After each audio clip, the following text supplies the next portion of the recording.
Bueno, hoy vamos a hablar acerca de la sal de la tierra y la luz del mundo.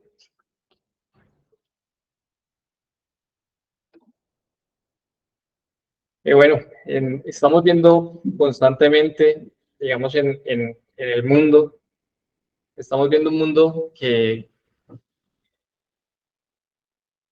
constantemente está alejándose de Dios. Eso es lo que estamos viendo en el mundo. Vemos un mundo que nos llena con ideologías, que nos llena con ideas que nos alejan de Dios, tanto el ateísmo como el ataque constante que se hace a la familia. Se está atacando constantemente los roles de las personas, los roles que Dios le ha dado a las personas. Eso se está atacando constantemente y el mundo anda como en un degenero constante. Lo que nos contaban ahorita en el testimonio, estos chicos perdidos a veces en la drogadicción, y lo vemos cada vez más abundante y cada vez es como más normal, ¿no? Cada vez es como más normal y como que las leyes tienden a ser más permisivas hacia ello. Vemos un mundo que nos habla acerca de los abortos y ya no nos hablan del aborto como un asesinato, ¿no? Sino que nos hablan del aborto como algo tan normal, es una decisión, es tu cuerpo, y muy contrario a lo que la Biblia enseña, muy contrario a lo que Dios dice en el mandamiento de no matarás, ¿no? No asesinarás sin una razón verdadera.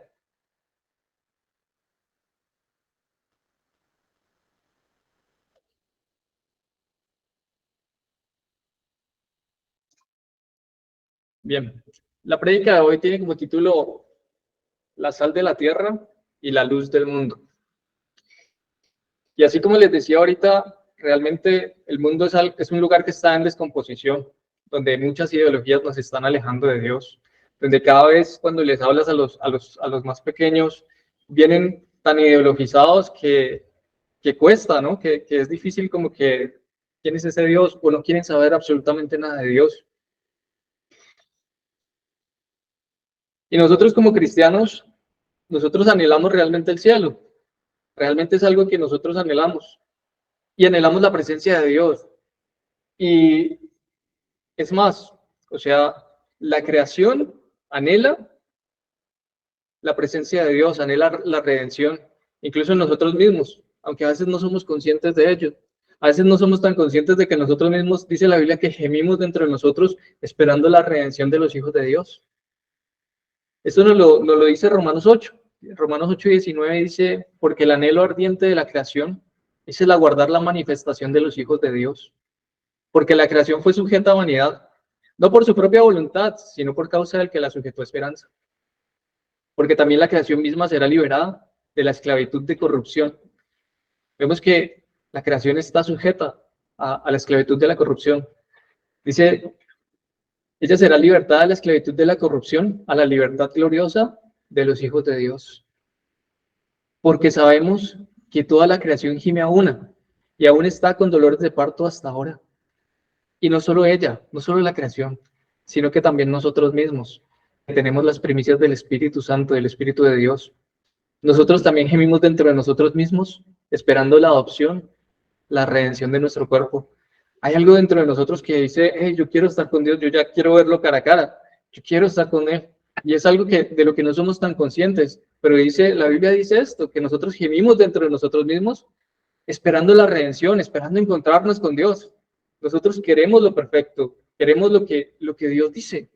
Y realmente, yo cuando lo pienso, yo me pongo a pensar y digo, uy, tan chévere el reino de Dios, tan chévere estar allá con Dios y ver cómo es Él realmente, verlo cara a cara, ver la persona que me creó, que me dio propósito, que me dio vida y decir, ay, tan chévere estar ahí con Dios. Es algo que a mí me maravilla muchísimo. Y digo, ya hay gente que partió y que está en la presencia de Dios. Y digo, wow, es impresionante. El apóstol Pablo lo tenía súper claro, ¿no? Decía, pues conviene que me quede por ahora, pero se notaba que el apóstol Pablo cuando escribía era como que yo me quiero ir con Dios, yo quiero, o sea, no sé qué me conviene más, si ya estar en la presencia de Dios o quedarme para hablar del Evangelio y expandir la palabra de Dios. Era algo que él tenía muy claro. Y es algo que nosotros realmente anhelamos. En el fondo de nuestro corazón nosotros anhelamos estar con Dios. Es lo que realmente anhelamos. Nuestro espíritu nos lo dice, nos dice, hey, tú quieres estar con Dios, tú quieres que la justicia de Dios se manifieste y que se manifieste en la creación y que se vea la justicia de Dios cuando a veces vemos injusticias, cuando a veces vemos gente perdida en muchas cosas. A veces nosotros queremos eso, pero nosotros estamos viendo un mundo en descomposición y nosotros sabemos para dónde vamos y tenemos claro, yo tengo clarísimo para dónde voy. Yo tengo clarísimo que voy a encontrarme con Dios y que voy a estar en su reino y que me ha dicho, tú eres mi hijo y te amo y, y que por medio de la fe en Cristo tengo salvación y tengo vida eterna. Y así cada uno de ustedes. Y esa es la esperanza que tenemos en Él, que hemos sido redimidos en Él y que se va a manifestar en nosotros. Y lo veremos cara a cara y estaremos con Él.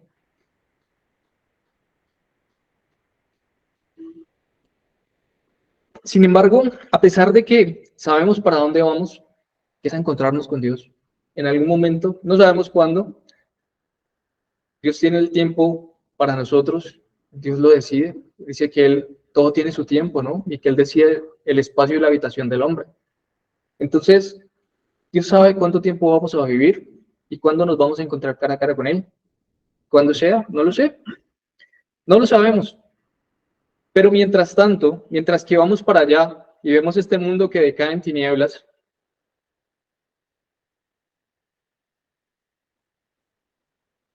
¿qué estamos haciendo? ¿Qué estamos haciendo lo que Dios nos ha encomendado en este mundo? ¿Estamos combatiendo las ideas que están en contra de Dios? Vemos un mundo en decadencia, pero ¿cuántos de nosotros nos levantamos para hablar en contra de lo que se levanta contra lo que Dios establece? ¿Cuántos estamos a favor de Dios? No solamente para decir, voy a ir al cielo, porque eso es muy bonito, pero ¿cuántos estamos para levantar la voz? Y a veces de pronto que no le guste a mucha gente o perder amigos por causa de agradarle a Dios. ¿Realmente estamos combatiendo estas ideas contrarias a Dios? Es interesante, ¿no? Es interesante que sabemos para dónde vamos, pero mientras que estamos aquí en la tierra, todo lo que Dios nos ha encomendado, a veces lo pasamos por alto, o a veces sí lo estamos haciendo. No lo sé, cada uno lo sabrá en su corazón. Decía el Señor Jesús, esto está en Mateo 5, vamos a leerlo desde el primero, desde el primer versículo de Mateo 5, y habla el Señor Jesús. El Señor Jesús dice, viendo la multitud, subió al monte, y sentándose, vinieron a él sus discípulos. O sea, estaba con la multitud, y dice que se fue al monte, y que en el monte estaban sus discípulos. Esto, el Señor, uno cuando estudia la Biblia se da cuenta que, por ejemplo, aquí el Señor hace un discurso bastante extenso. Y esta misma enseñanza se encuentra en Lucas, pero se ve más comprimida. Y el Señor Jesús seguramente repetía muchas veces las prédicas o los sermones que él daba. Seguramente las repetía varias veces. Y en la parte donde está Lucas, están en otra parte, no están en el monte. Y él está hablándole a la multitud y habla un poco más general. Pero aquí en la parte de Mateo, él está con los discípulos. Y él a los discípulos les explica más profundamente las cosas, les habla en intimidad y les habla cosas más profundas. Y dice que vinieron a él sus discípulos cuando él sube al monte. Dice, y abriendo la boca, les enseñaba diciendo. Esto lo decía el Señor Jesús. Dice, bienaventurados los pobres de espíritu, porque de ellos es el reino de los cielos. Cuando dice los pobres de espíritu, no dice los que están tristes, no. El pobre de espíritu es el que es humilde. Ese es el pobre de espíritu, porque de ellos es el reino de los cielos. Dice, bienaventurados los que lloran, porque ellos recibirán consolación. No te preguntas por qué lloran, por qué los que lloran recibirán consolación. ¿Cuántas veces te pregunto, pregúntate a ti mismo, cuántas veces has llorado delante de Dios, pidiéndole por las injusticias que están pasando, no solamente por lo que te pasa a ti, o por lo que lo que concierne directamente contigo. ¿Cuántas veces has llorado rogándole a Dios por tu país, porque se haga justicia, porque haya paz? Dice, bienaventurados los que lloran, porque recibirán consolación. ¿Cuántas veces has llorado por todas esas injusticias que ocurren y que no vemos justicia aquí en la tierra? Dice, de ellos recibirán consolación. ¿Por qué? Porque van a ver cuando Dios haga justicia. Bienaventurados los mansos, porque ellos recibirán la tierra por heredad. Bienaventurados los que tienen hambre y sed de justicia, porque ellos serán saciados. Cuando uno piensa en esto, en hambre y sed de justicia, ¿quién tiene hambre y sed de justicia? Y seguramente todos decimos, todos los cristianos vamos a decir, ay, yo quiero que haga ya justicia, que se castigue a los malos. Pero a veces cuando nosotros pensamos en hambre y sed de justicia, ¿entendemos realmente cuál es la justicia? Porque muchas veces yo quiero que se haga justicia a lo que yo pienso, que se haga justicia conforme a lo que yo pienso y lo que yo opino. Pero aquí dice, bienaventurados los que tienen hambre y sed de justicia. La justicia es de Dios. Y es entonces cuando nosotros debemos entender qué es lo que quiero, que el reino de Dios se imponga en la tierra. Eso es lo que quiero. Y esa es la justicia. Que se haga como Dios dice, como Dios ordena y como Dios manda. Porque muchas veces queremos poner nuestra propia justicia por encima de Dios. Y Dios dice, no, el hambre y sed de justicia es de lo que Dios dice, de como Dios dice que se hace la justicia. A veces nos creemos más justos que Dios y queremos darle clases de moral a Dios. Y yo creo que todos somos culpables de ello, muchas veces. Yo también, yo a veces he querido cosas que digo, yo sé que esto no te gusta a Dios, pero yo quisiera que esto fuera así. Y cuando voy a la palabra de Dios y Dios me dice, no, Gus, estás tan equivocado, estás tan equivocado, tu justicia es mala, me dice. Yo, ay, Dios. Entonces es como tú dices, sí, sí. Y Dios dice, sí, es como yo digo. Entonces digo, me quiero moldar a tu justicia, a lo que tú dices. Cuando Dios dice, perdona a los que te maltratan, a los que te maldicen, y uno dice, ay, Dios, no, yo quisiera que les lloviera fuego del cielo, y Dios, mándales rayos y que se los trague el suelo. Eso quisiera yo, esa es mi justicia. Pero Dios dice, ¿sabes cuál es mi justicia? Perdónalos, y yo veré qué hago con ellos.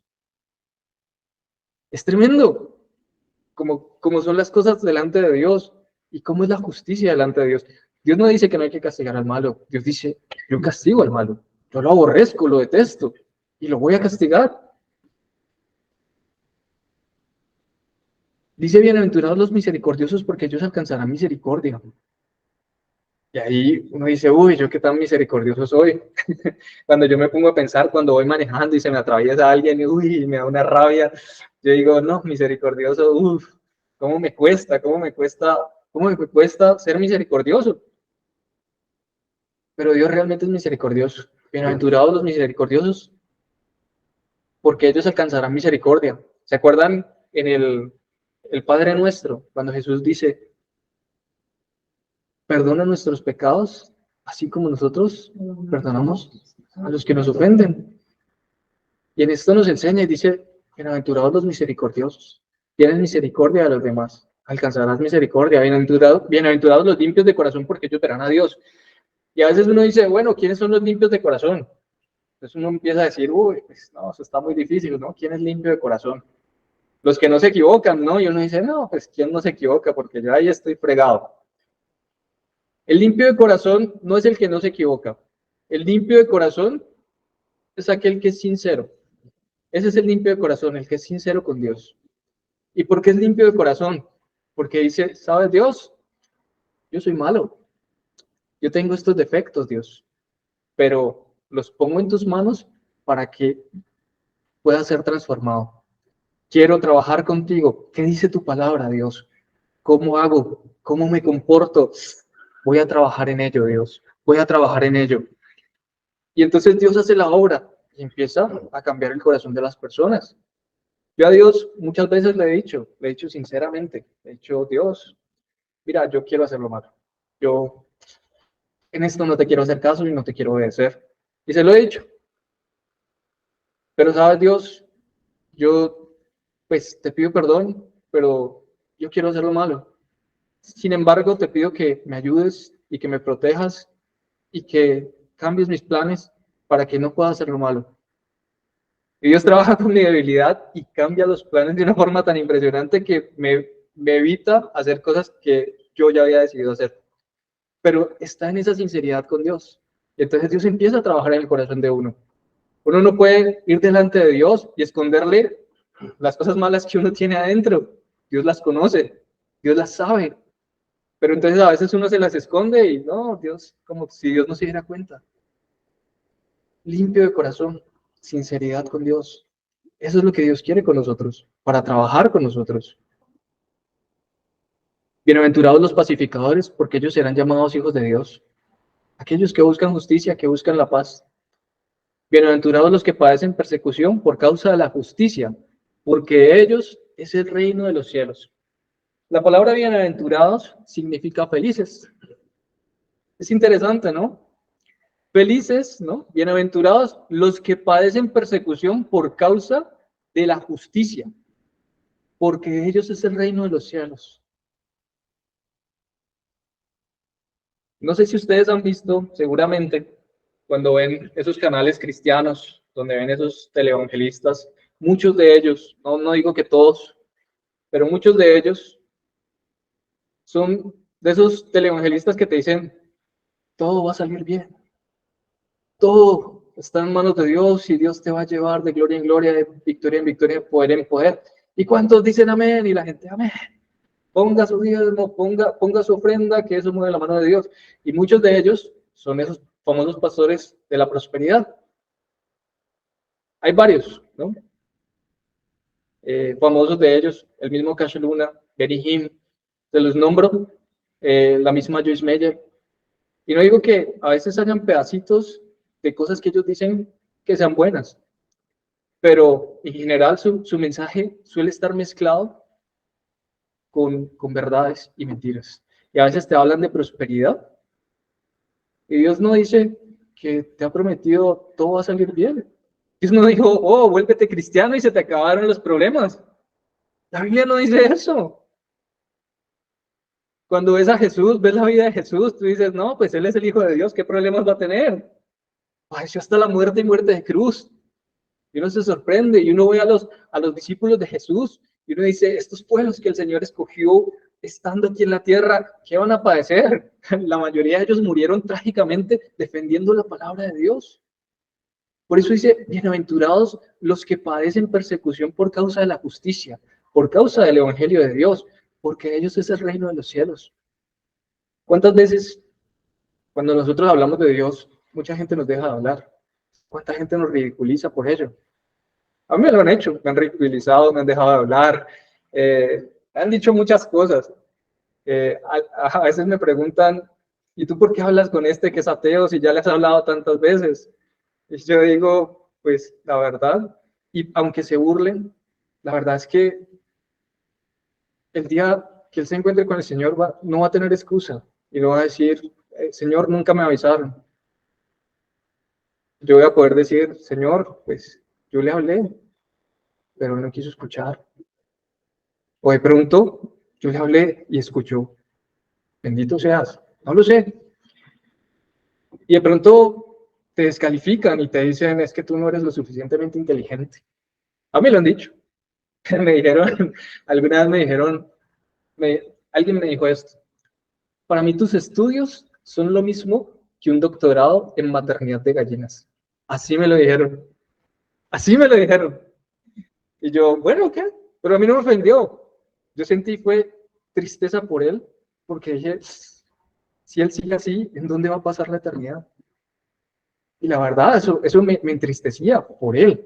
No porque me dijera, ay, no, me ofendiste, me dolió el intelecto. No, estoy tan feliz con Dios que digo, yo sé a dónde voy a pasar la eternidad, pero me da tristeza que él no pase la eternidad también con Dios. Somos perseguidos por causa del Evangelio. Cuando tú empiezas a hablar la verdad y a decir las cosas que son de Dios, te van a perseguir. Vas a perder amigos, Y esto va a pasar en muchos ámbitos. Te van a cerrar las puertas en muchos lugares. Esto va a pasar. Yo me acuerdo mucho, esto lo he contado varias veces. Una vez que estaba hablando con una chica y estábamos, hable, estábamos lo más de contentos, ¿no? Estábamos ahí echando sonrisa para allá, sonrisa para acá, y estábamos ahí, hable. Ay, qué bueno, ¿no? Esta mi novia, ¿no? No era ella, eso fue hace mucho tiempo, hace muchos años. Aclaro, no sea que me mechoneen acá enfrente de todos, en medio de la prédica. Y estábamos hablando. Y entonces llegamos al tema del cristianismo. Y le digo, no, yo soy cristiano. Se transformó. Me miró mal. Me dijo, para mí, los cristianos son una partida de hipócritas. Se levantó, agarró al primero que encontró, lo agarró el brazo y se fue. Y yo me quedé, wow, wow. No importa, no importa. La Biblia dice, bienaventurados sois cuando por mi causa os vituperen y os persigan y digan toda clase de mal en contra de ustedes mintiendo. Gozaos y alegraos, porque vuestro galardón, su recompensa es grande en los cielos, porque así persiguieron a los profetas que fueron antes que ustedes. Es curioso, ¿no? Que en medio de la persecución podemos encontrar felicidad. Que en medio de esa persecución tenemos felicidad, que la encontramos en Dios.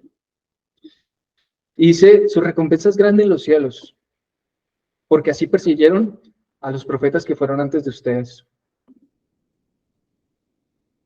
Si uno se da cuenta, Dios ahí no está diciendo, hey, esto va a ser fácil, van a tener bienestar perpetuo, va a haber ausencia total de preocupaciones, o sea, no van a tener problemas. No, desde el principio Jesús está diciendo, vean, esto no es fácil. Seguirme va a traer persecución. Decir la verdad va a traer persecución. Y muchas de ellas van a ser difíciles. La verdad incomoda. Y de pronto nosotros como cristianos estamos en un lugar, aquí en Colombia de pronto estamos un poco cómodos, ¿no? Porque hay ciertas partes o ciertos lugares donde matan a los cristianos por ser cristianos. En Corea del Norte, por ejemplo, difícilmente puedes ir allá a hablar del Evangelio. En Cuba no puedes hablar abiertamente de Cristo. Hay muchos lugares donde no lo puedes hacer y donde te vienen a imponer cosas por encima de la palabra de Dios. Y sí, han habido tiempos de persecución en la iglesia, cuando los romanos persiguieron a la iglesia y los mataban por ser cristianos y los arrojaban a los leones. Aquí en Colombia, hace ya varios años, ¿no? Un revolucionario guerrillero que amenazó a los pastores cristianos, ¿no? Dijo que eran declarados objetivo militar. No sé si lo recuerdan.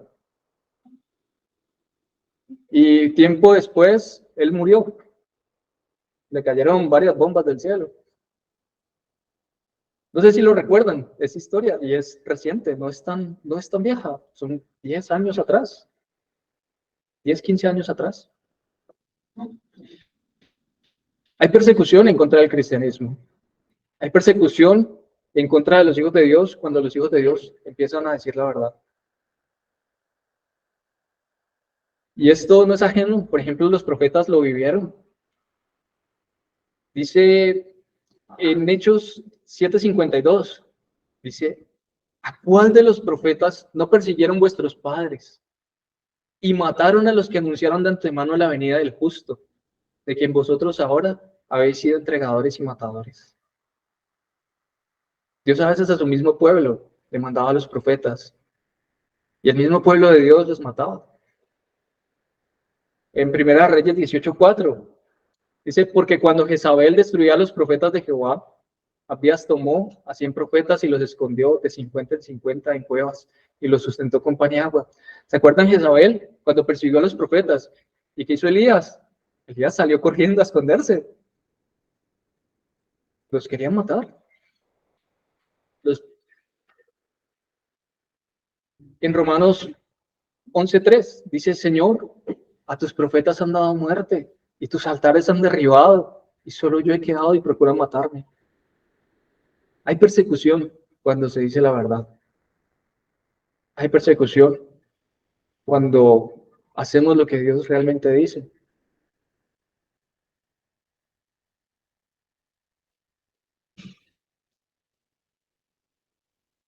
Y muchas veces pasan desapercibidos. Muchas veces las personas que sirven a Dios para este mundo son unos donadies muchas veces y pasan desapercibidos.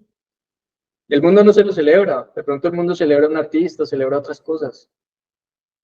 Lo interesante es que Dios sí celebra a las personas que le sirven y que las cosas de este mundo son pasajeras, pero las cosas de Dios son eternas. Y de pronto vale más la pena servirle a Dios que hacerse el loco y no servirle. En Mateo 5, en el versículo 13, viene y dice esto, después de dar las bienaventuranzas, dice, vosotros sois la sal de la tierra, pero si la sal se desvaneciere, ¿con qué será salada? No sirve más para nada, sino para ser echada fuera y hollada por los hombres, hollada es pisoteada por los hombres. Vosotros sois la luz del mundo. Una ciudad asentada sobre un monte no se puede esconder, ni se enciende una luz y se pone debajo de un almud. El almud era un cajón o una mesa, digamos que una mesa. Sino que la luz se pone sobre el candelero y alumbra a todos los que están en la casa.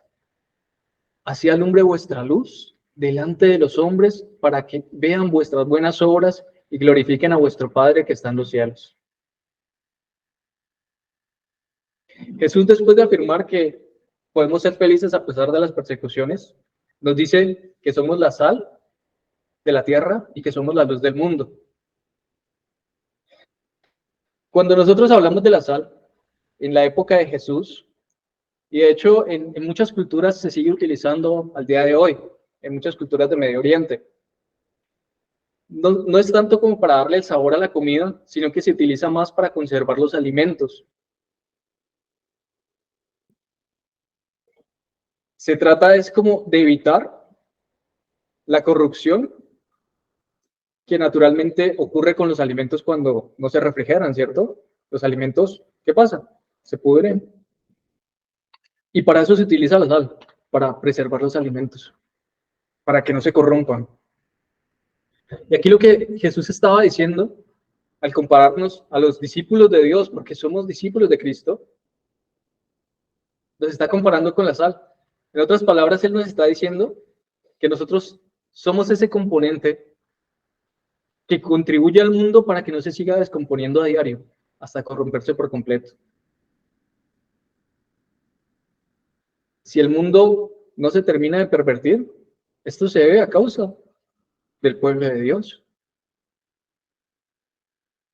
Si bien el poder no recae en los seres humanos, sino que somos la sal, porque Dios nos ha hecho de esta manera. Dios nos ha hecho la sal del mundo. Él dice, ustedes son la sal de la tierra. Ustedes conservan la sociedad. Ustedes conservan que este mundo no se deteriore.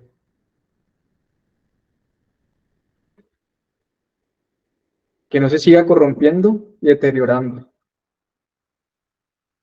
Curiosamente, muchas veces cuando nosotros pensamos a veces acerca del país o acerca de lo que vivimos en el mundo, creemos que depende de los políticos o que depende de las estructuras o que depende de ellos. Pero realmente depende de los hijos de Dios. En 2 Crónicas 7:14 es un versículo muy conocido, ¿no?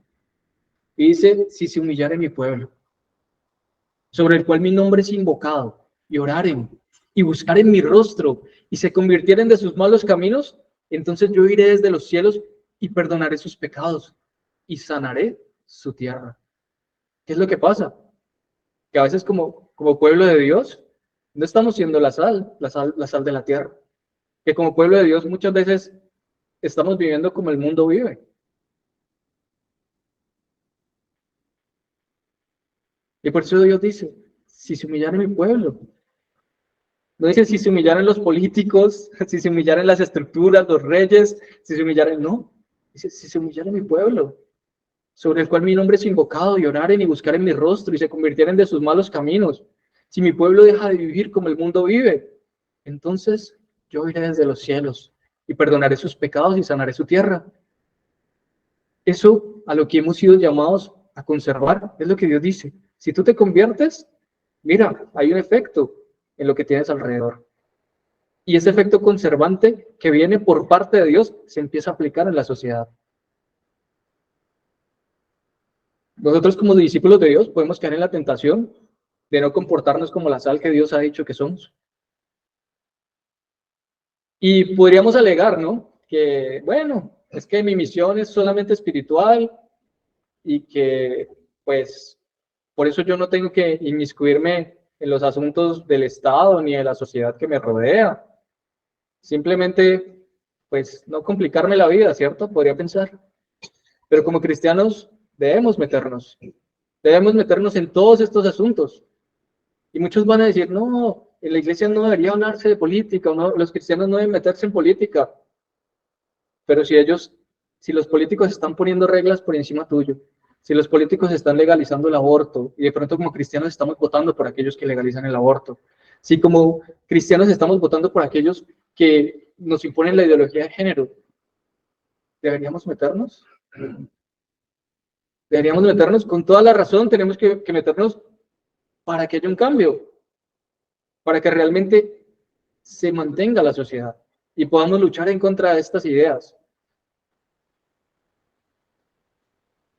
O la otra opción sería convertirnos como en un salero, ¿no? Y no dejar que la sal salga y quedarnos, ay, no, toda la palabra de Dios solo para mí y no soy capaz de expresar lo que Dios dice o enseña. Pero si nosotros no hablamos y no decimos lo que Dios dice, las consecuencias van a ser fatales.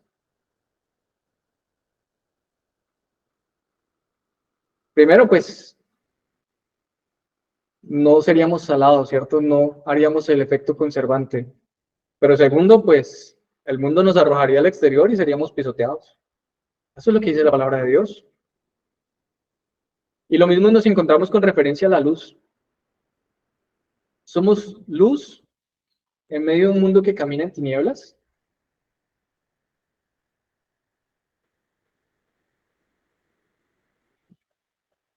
O de pronto solo compartimos la palabra de Dios en los lugares que somos bien recibidos. Porque donde somos aplaudidos, pues es más fácil. Pero en el lugar donde somos rechazados, es más difícil. Y si tú eres luz, en medio de las tinieblas, hay un riesgo muy grande. Que cuando se expone lo que está en tinieblas, seguramente se expongan cosas muy feas y peligrosas. Y de pronto van a decir, ah, estos cristianos nos están exponiendo. Hay que ir en contra de ellos, así como lo han hecho a través de la historia. Es la responsabilidad de los cristianos ser sal y ser luz, y es una responsabilidad gigantesca. Veamos en dónde cae esa responsabilidad. Leamos Ezequiel 33, voy a leer un poco rápido. Dice, Ezequiel 33, versículo 1, dice, vino a mí palabra de Jehová diciendo, hijo de hombre, ahora habla a los hijos de tu pueblo y diles, cuando trajere yo espada sobre la tierra y el pueblo de la tierra tomare un hombre de su territorio y lo pusiere por atalaya, el atalaya es como el que se pone en una torre de vigía y él es el que da el aviso, ¿no? Si ve que viene un ejército a atacar,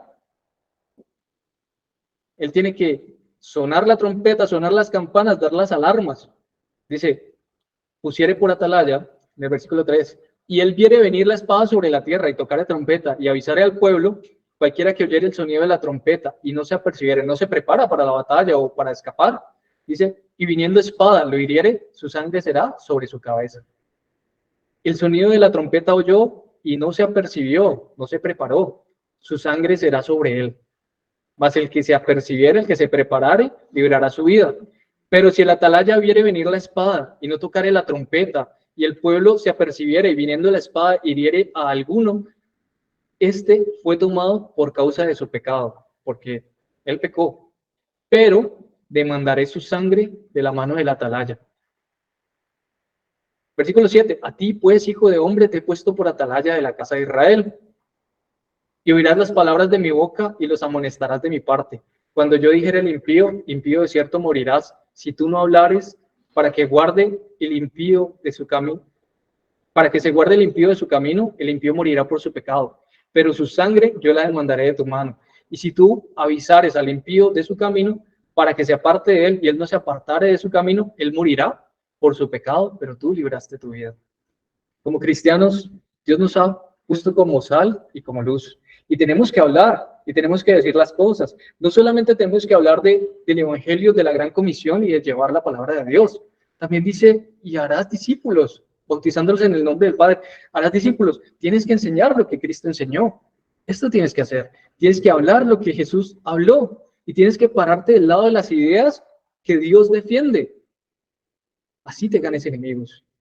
Y te los vas a ganar si realmente lo haces. Pero dice que serás bienaventurado, dice que serás feliz y que tu recompensa será grande.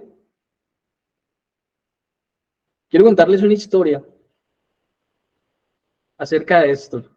Y es algo de la historia y quiero que reflexionemos acerca de esto. Muchos de ustedes habrán hablado de un personaje histórico llamado Hitler, ¿cierto? Muy bueno él o muy malo. Terrible, ¿no? Pero los que vivieron con él en principio no lo veían así, no veían que fuera tan terrible.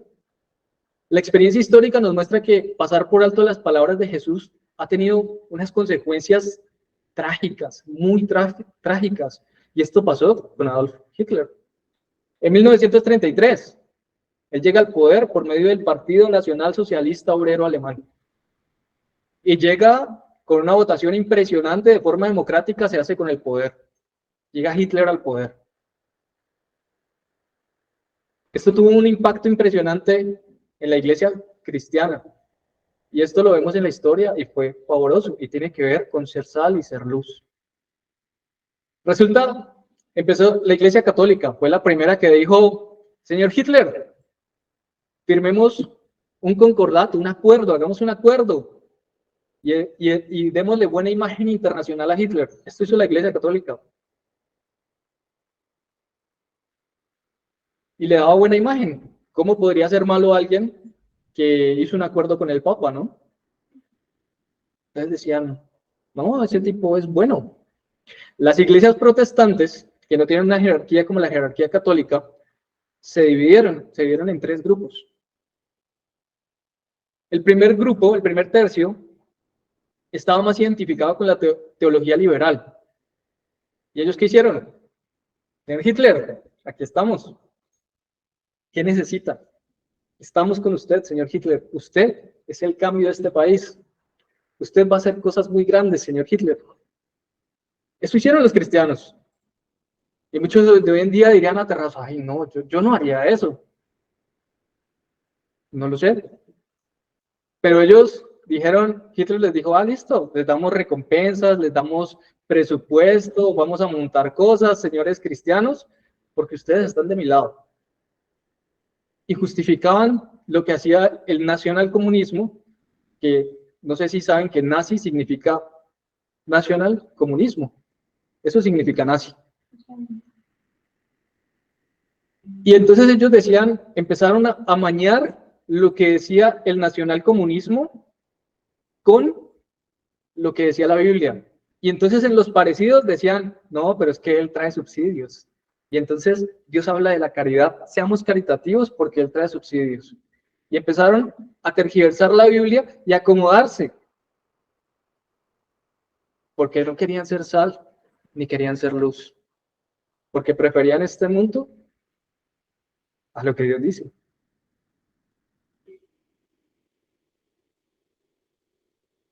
Ellos eran los llamados cristianos alemanes y fueron utilizados los nazis por los nazis. Aunque al principio se beneficiaban de los programas públicos, recibían honores y reconocimientos, ¿no? Los ponían en alto. No los perseguían, los ponían en alto. Y seguramente estos pastores de la prosperidad dirían, si ven, estas son las bendiciones de Dios. Seguramente. Otro tercio de las iglesias protestantes, ¿qué hizo? Dijeron, uy, no, guardemos silencio. En la iglesia no se habla de política. No, nosotros solo somos espirituales. Nosotros no nos metemos en otras cuestiones. Nosotros no tocamos esos temas. No juzguemos, dijo otra parte de la iglesia. No les agradaba lo que enseñaban los nazis, pero, y tampoco les agradaba cómo perseguían a los judíos. Sin embargo, decían, nosotros solo somos espirituales. Y no nos metemos en las cuestiones de la cultura o de la política o de allá. No, nosotros no tocamos eso. Con nosotros no es. Eso dijeron. Y el último grupo, el último tercio de la iglesia cristiana, dijeron, esto es un mal y hay que atacarlo de frente. Así nos cueste la vida. Vamos a hablar.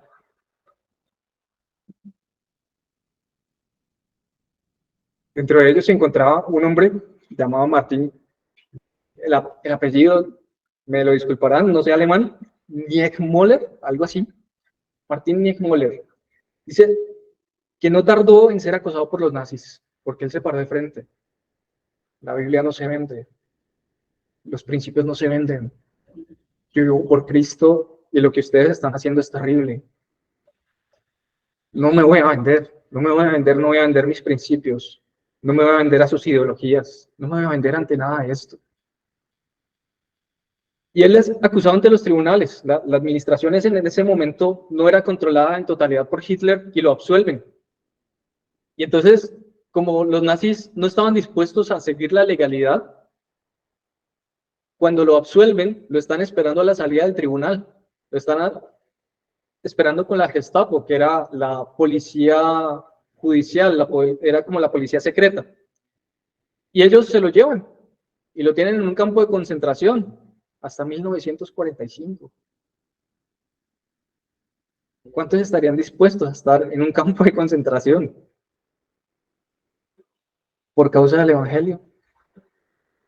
Y Hitler se jactaba, ¿no?, de que ese era su prisionero personal. Este señor Niemöller escribe, tiempo después escribe una poesía. Él dice lo siguiente: primero vinieron a buscar a los comunistas, como yo no dije nada, y yo no dije nada, porque yo no era comunista. Luego vinieron a buscar a los sindicalistas, y yo no dije nada, porque yo no era sindicalista. Luego vinieron a buscar a los judíos, y yo no dije nada porque yo no era judío. Luego vinieron a buscarme, y no había nadie que pudiera hablar por mí. Este señor Niemöller, él sí había hablado, y pagó un precio muy caro, un precio muy alto. Pero él entendía lo que había sucedido en la cultura, en la política, y él comprendía la responsabilidad colectiva del pueblo de Dios. El pueblo de Dios tiene una responsabilidad colectiva. Tenemos una responsabilidad colectiva. Y aunque él no lo menciona, en este caso, la sal no había salado en Alemania.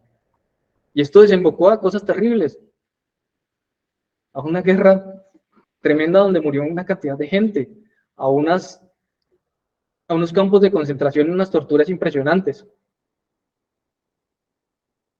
A la postre, pues la sal fue echada afuera y pisoteada.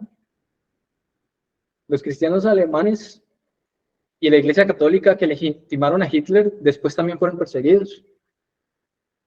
También se les fue encima después, pero al principio los utilizó.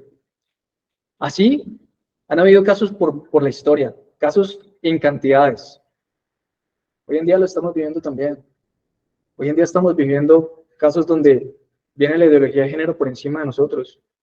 Y vemos a muchos cristianos hablando con todes, hablando con todos y hablando de ideología de género. Hoy en día los abortos han matado más gente de la que muchas guerras han matado. Más de la cantidad de la población china han matado los abortos, han asesinado. Y muchas veces vemos muchos cristianos defendiendo esto.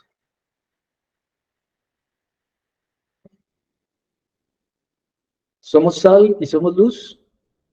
No lo sé. Cada uno tiene que saberlo y tiene que hablar por lo que Dios dice. Tenemos una responsabilidad colectiva. Tenemos que plantearnos si somos fieles al llamamiento de Dios.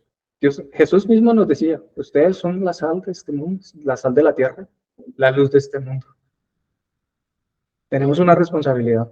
El poder es de Dios, pero sí tenemos una gran responsabilidad. Entonces, bueno, espero que hayamos podido reflexionar al respecto y que levantemos nuestra voz en contra de todo aquello que se está levantando, alejando a este mundo de Dios. Que Dios bendiga su palabra. Donde estamos, vamos a orar, cerremos los ojos. Padre Celestial, te damos gracias por tu palabra, te damos gracias, Señor, por lo que nos enseñas. Papito Dios, queremos ser la sal de la tierra y la luz de este mundo que tú nos has mandado ser, bendito Dios. Sabemos que el poder no es de nosotros, que el poder es absolutamente tuyo, que si hay un poder de preservar es tuyo, pero que tú nos has dado esa potestad, Dios, nos has encargado tu palabra, nos has encargado tu evangelio, que hablemos de ti, Señor, aquellos que no te conocen, que seamos esos buenos atalayas, esos buenos vigías, que cuando dicen, hey, mira, el pecado te mata, pero Cristo vivifica, que seamos nosotros personas que hablemos de ti, que cuando lleguemos al cielo, Señor, no nos puedas reclamar la sangre de ninguno, Dios, sino que hayamos hablado fielmente. Papito Dios, te pedimos perdón por todas las veces que hemos callado, por todas las veces que no hemos sido la sal que tú quieres, por todas las veces que no hemos sido la luz que tú quieres, Dios. Te pedimos perdón, bendito Dios, y queremos pedirte, Señor, que nos prepares y que nos guíes para hacer esa sal y esa luz que tú quieres. Que le hablemos al mundo de ti, Señor. Nos persigan o no nos persigan. Queremos hablar de ti, Señor. Queremos conocerte cada día más y saber que somos felices en ti, Señor. Que somos felices a pesar de lo que haya en el mundo, a pesar de las consecuencias que puedan haber, bendito Dios. Nuestra felicidad eres tú. Queremos estar en tus brazos, Señor, para hacer tu voluntad. Te damos las gracias, Padre Celestial, por todo lo que nos enseñas, por tu misericordia y por tu amor, bendito Dios. Padre Santo, que hablemos, Señor, que hablemos de tu palabra, porque de pronto puede que llegue el día que ya nadie pueda hablar por nosotros, bendito Dios. Por eso te pedimos, Señor, que seamos una sal realmente que sale y que haga su trabajo. Padre Celestial, también te damos gracias por los diezmos, por las ofrendas, bendito Dios, por lo que tú nos das, bendito Padre Celestial. Que podamos vivir por este principio para agradarte a ti, Señor, el Dios verdadero. Bendito Dios, sabemos que tú no te quedas con nada y que más bienaventurado es dar que recibir. Sabemos que cuando te damos a ti, tú nos devuelves, bendito Dios, pero no queremos hacerlo pensando en esperar una bendición o un beneficio. Queremos hacerlo por amor a ti, en lo que nos nazca en nuestro corazón, bendito Dios. Te damos las gracias. En el nombre de Jesús, amén y amén.